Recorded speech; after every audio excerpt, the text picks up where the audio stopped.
আজ মহাশিবরাত্রি, বাবা ভোলানাথের পুজো। আজকের দিনটা কিন্তু ভীষণ স্পেশাল। চলো বাবা ভোলানাথের আশীর্বাদ নিয়ে শুরু করি আজকের আমার শিবরাত্রি ব্লগ। এই নিয়ে আমার 3 বছর শিবরাত্রি ব্রত করা। ছোট থেকে মাকে দেখেছি বিভিন্ন পুজো এবং তার উপোস নিয়ম কানুন সমস্ত কিছু পালন করতে। আর মা দেখো এখানে সবার আগে শিব ঠাকুরকে জল ঢেলে নিচ্ছে। হ্যাঁ, আমার আগের ভিডিওগুলোতে এত ভালোবাসা দেওয়ার জন্য অনেক অনেক থ্যাঙ্কস। এদিকে আমি বিকেলে পুজোয় বসবো বলে রেডি হচ্ছি, তখনই আমার কাছে ফোন আসে। আমার প্রিয় বান্ধবী আমার সাথে দেখা করতে এসেছে। তো বান্ধবীর সাথে দেখা করার পর তারপর আমি পুজোয় বসি বাড়ি এসে। এখানে আমি পঞ্চামৃত দিয়ে নন্দী আর নাগ দেবতা সহ বাবা মহাদেবকে অভিষেক করে নিচ্ছি। অভিষেক হয়ে যাওয়ার পর আমি বাবাকে আগে সুগন্ধি দ্রব্য লাগিয়ে চন্দন পরিয়ে তারপরে মালা ফুল সহযোগে মিষ্টি আর 5 রকম ফল নিবেদন করি। তারপরে কর্পূর আর ধূপ দিয়ে আরতি করেছি। কখনোই আমার ভগবানের কাছে তেমন কোনো চাহিদা ছিল না, শুধু একটুখানি শান্তি আর সমস্ত মানুষকে ভগবান ভালো রাখুক, এটুকুই আমার চাহিদা। আর ভগবানের কাছে কি বা চাইবো, কতটাই বা চাইবো, তিনি অন্তর্যামী, তিনি সবই জানেন। আর সবসময় একটা কথা মাথায় রাখি যে সৎ থাকলে ভগবান ঠিক পাশে দাঁড়াবেই। কথা বলতে বলতে আমার পুজো কমপ্লিট হয়ে গেছে। আমার বাবা মহাদেবকে কেমন লাগছে তা আমাকে অবশ্যই কমেন্টে জানিও।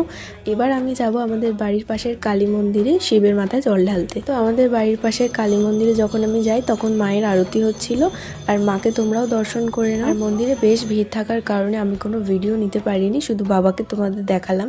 আর তারপরে বাড়ি এসে আমি সাবু মাখা আর দই খেয়ে নিই।